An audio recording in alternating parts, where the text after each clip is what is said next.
This is the Focus Shift podcast, your best listening experience for creating your best online business. We'll focus on topics that help you get discovered. So sit back, listen, take notes if you like, and get excited about growing your business.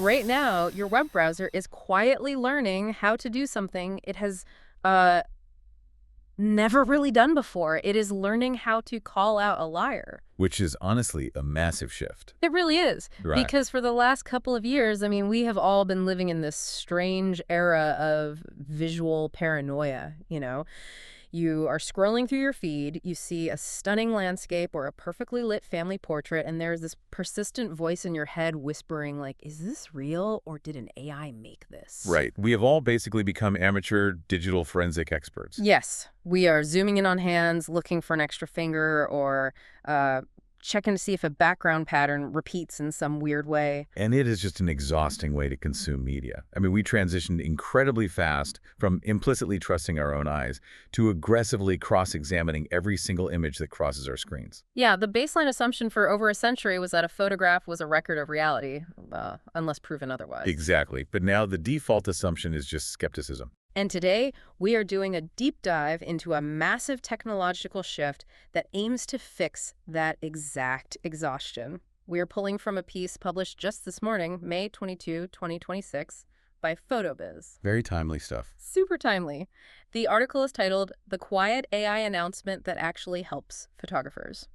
Our mission for this deep dive is to explore how a massive new tech rollout is solving an existential crisis for creatives and what it means for how you, the listener scrolling at home, will experience the internet going forward. It's a big promise, for sure. Okay, let's unpack this. Because the article sets the stage by describing this profound dread that professional photographers have carried for the last few years.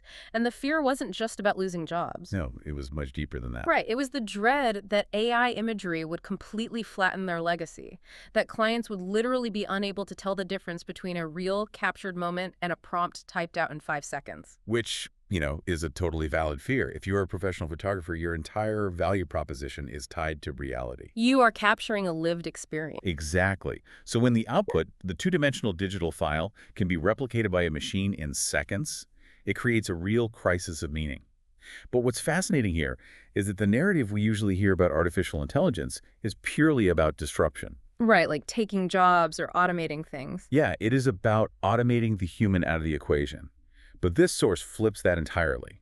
We are looking at a story about AI tools being deployed specifically to protect human authenticity. And that brings us to the actual technological solution the article covers. So Google is rolling out this invisible AI watermark called SynthID across Google Search and the Chrome browser. And they aren't just doing this in a vacuum either. No, the source lists the major players who have agreed to adopt this standard, and it is a heavy-hitting list. It's Google, OpenAI, NVIDIA, 11 Labs, and Kakao. That is massive. That is not just a polite agreement. That is essentially a monopoly on the infrastructure that generates and distributes artificial media. Right. It is everyone who matters. When you have that specific coalition agreeing on a standard, you are tackling the problem at the source.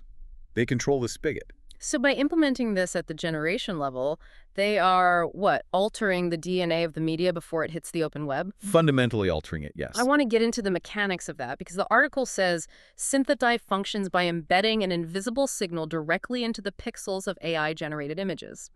And it notes that this signal is rugged, like it survives screenshots, cropping, compression, all of that. It is incredibly persistent. But I need to visualize this because when I hear watermark, I think of, a translucent logo stamped across the middle of a stock photo. This is invisible. So is this like a microscopic digital dye pack that stains the photo permanently, or more like an invisible barcode woven into the fabric of the image? Think of it less like a stain and more like altering the fundamental frequency of the image itself.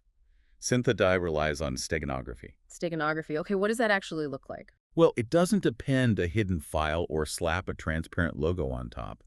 It subtly alters the pixel values across the entire image in a pattern that is completely imperceptible to the human eye. So it is tweaking the actual color or brightness of random pixels. In a highly complex algorithmic way, yes. It embeds a statistical pattern into the noise of the image. Wow. So when you take a screenshot or crop the image or compress it to upload it to social media, That underlying statistical pattern remains mathematically detectable in whatever pixels are left over. So you can't just crop out the bottom right corner to get rid of it? Nope. The watermark is woven into the very fabric of the file. But if it's invisible to us, how does it actually help anyone browsing the web? Like, if I can't see the altered pixels, it doesn't stop me from being fooled. You can't see it, but your web browser can. This is where the integration with Chrome and Google Search becomes the critical piece of the puzzle. Okay, so the browser's doing the heavy lifting here. Exactly.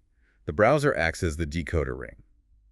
When you load an image on a web page, Chrome detects that specific statistical pattern in the pixels and can explicitly flag the image for the viewer. It reads the invisible signal and translates it into a visible warning. It says, "This was made by a machine." I see. So the browser is taking on the role of the forensic expert, so I don't have to zoom in on the hands anymore. It shifts the burden of proof entirely. For the last few years, the burden has been on the creator to aggressively defend their work, or on the consumer to play detective. Which, like we said, is exhausting. Right. But by having the browser read the SynthID, the technology makes the difference between real photography and AI instantly verifiable. The platform itself provides the context. Which feels like it would fundamentally change how we interact online. And the article connects this technical mechanic directly to the human reality of professional photography. It brings up a highly relatable scenario that I think perfectly illustrates the friction we are talking about. Oh, the Facebook relative problem. Yes, exactly. The author calls it the Facebook relative problem. So picture a family who hires a professional photographer. They pay good money, they wrangle the kids, they go to the park, and they capture real memories. A huge effort. Exactly. The client gets the photos back, they look flawless, and she posts them to Facebook. Invariably, like an hour later, Aunt Susan leaves a comment saying, "Wow, these are almost too perfect. Is this that new AI thing?" Oh man, it is a devastating comment, even if it's meant innocently. Completely devastating. Because it invalidates the entire experience. It forces the client and the photographer into a defensive posture immediately. Suddenly, you are in the comments section debating digital forensics instead of celebrating a family milestone. And the source notes how demoralizing and exhausting this is for the creator, because photography for these families isn't about the arrangement of pixels. It is about, as the text beautifully puts it, the afternoon a grandmother held her newest grandbaby. Or the look a bride gave her father before the aisle. Right, you cannot prompt a real moment into existence. But when Aunt Susan drops that comment, the reality of the memory is suddenly up for debate. So what does this all mean? It means this tech isn't just about copyright. No, not at all. It is about preserving emotional sanity. It stops that demoralizing Facebook comment in its tracks because the browser will just provide the answer. If we connect this to the bigger picture, this is why SynthID is so much more than an intellectual property tool. It protects the emotional weight of the image. The broader culture has struggled to draw a line between a generated image and a captured photograph. We just relied on the honor system. Right, or a photographer's marketing copy claiming they deliver authentic moments. Now, authenticity is transitioning from a marketing buzzword into measurable, verifiable data. It stops Aunt Susan's comment before she even types it, because if the image was generated by an AI from that coalition, her browser would already be telling her it was fake. She doesn't have to guess if the park photo is real, because the absence of the browser warning acts as a passive confirmation. Yes, ideally. But I have a major hang-up here. I am looking at this coalition. Google, OpenAI, NVIDIA, they are massive. But they aren't the entire internet. No, they certainly aren't. So what happens when a bad actor uses an open-source AI model that simply refuses to embed SynthID? Or someone writes a script specifically designed to strip these subtle pixel frequencies? That is the big question. Right, because if the invisible shield only tags the fake stuff, doesn't the whole system fall apart the second someone bypasses the tag? That is the glaring vulnerability in any system that relies entirely on tagging the negative space. If you only label the synthetic images, the absence of a label doesn't actually guarantee reality. It just implies it. Exactly, it just implies it. And in a high-stakes environment, implication isn't enough. The article addresses this by introducing the second half of this technological shift, which is C2PA content credentials. Right. The text describes C2PA as a digital chain of custody. It is something newer cameras are embedding at the moment of capture. Yes. If SynthID is the software solution trying to label everything that is fake, C2PA is the hardware solution designed to definitively prove what is real. Okay, that makes sense. C2PA stands for the Coalition for Content Provenance and Authenticity. It operates on a completely different philosophical premise. Instead of trying to catch the fakes after the fact, it secures the truth at the origin. But how is that different from the old EXIF data? Like, cameras have been stamping files with shutter speed, aperture, and dates for decades. They have, but anyone with a basic photo editing app can go in and delete or alter that data in 10 seconds. That's true. It's totally editable. Right, so EXIF data is like a sticky note attached to a document. It is helpful, but easily removed or swapped. C2PA is more like a cryptographic wax seal. Oh, a wax seal. Okay.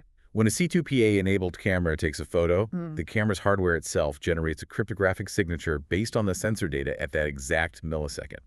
It binds the metadata who took it, when, with what gear, directly to the file using a digital certificate that cannot be silently altered. Oh, wow. So it's locked in at the hardware level. Exactly.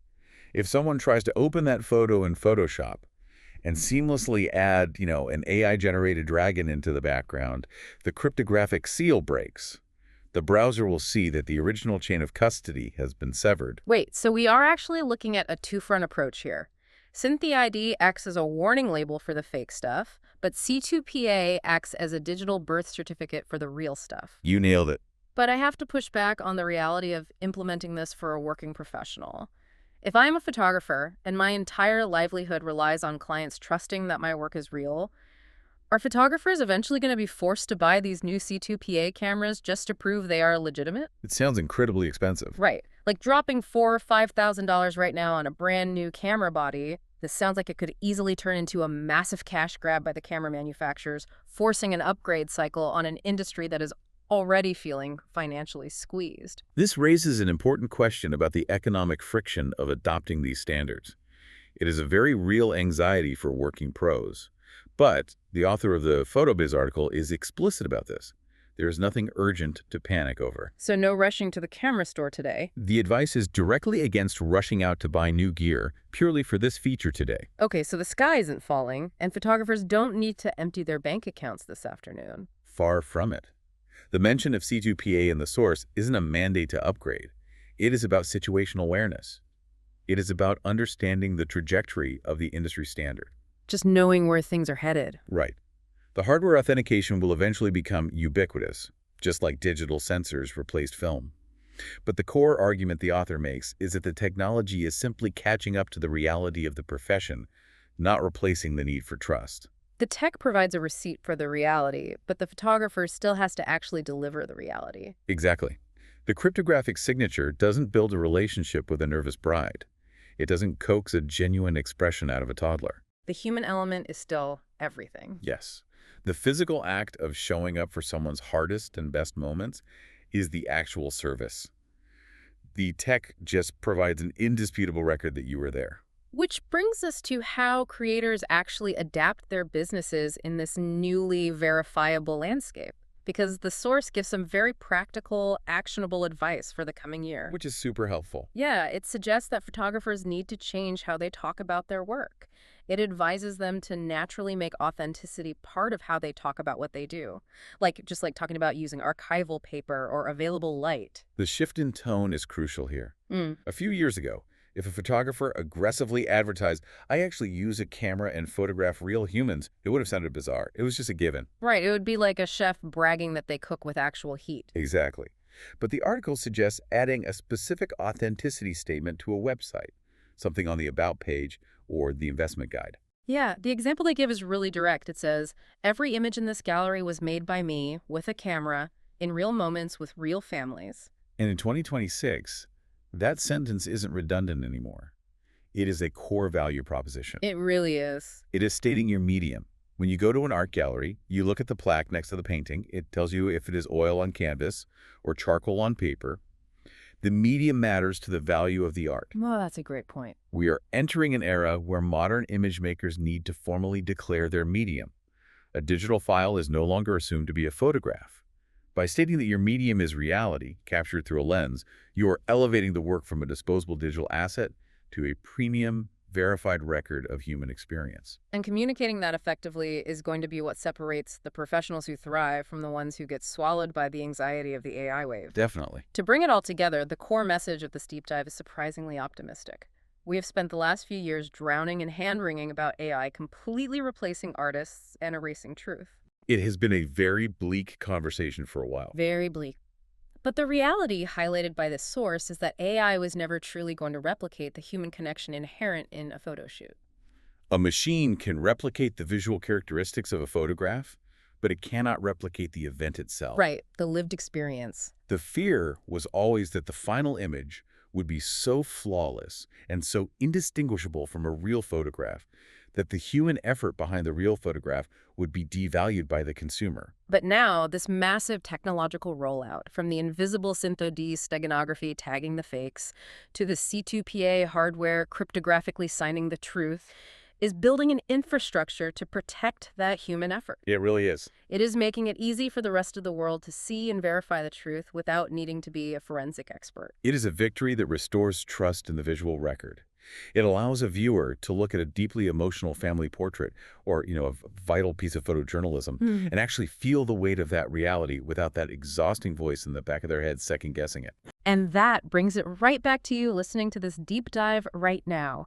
The next time you are scrolling through images online, whether you are looking at wedding photos, reading a news article, or just killing time, think about this invisible layer of verification happening right inside your browser. It is happening all around us now. Think about the frequency alterations embedded in the pixels and the cryptographic signatures bound to the files, all working silently behind the scenes to protect human legacy. We are watching the internet shift from a place of default doubt back to a place where we might actually be able to trust what we are seeing again. We spent years watching artificial intelligence blur the lines of reality. Now we are watching the biggest tech companies in the world use those exact same tools to redraw those boundaries with absolute precision. It is a fascinating pivot, but it leaves me with one final kind of provocative thought, and I want to leave you, the listener, with this to mull over. Okay, let's hear it. If our web browsers are now going to take on the responsibility of verifying what is a flawless machine-generated AI image and what is a real captured human photograph, what happens to our collective tastes? Oh, that's interesting. Right.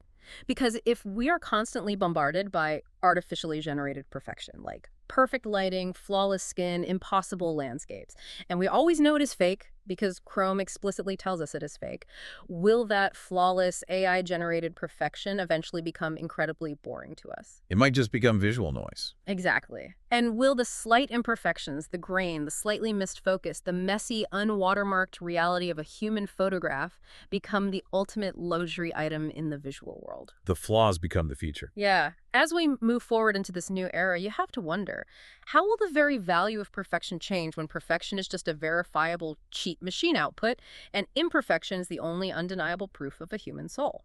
Something to think about next time you find yourself zooming in on a photo. The Focus Shift podcast is presented by PhotoBiz, the best website solution for photographers. Whether you're launching your site or scaling your online business, PhotoBiz has your back. To get started for free, visit photobiz.com today.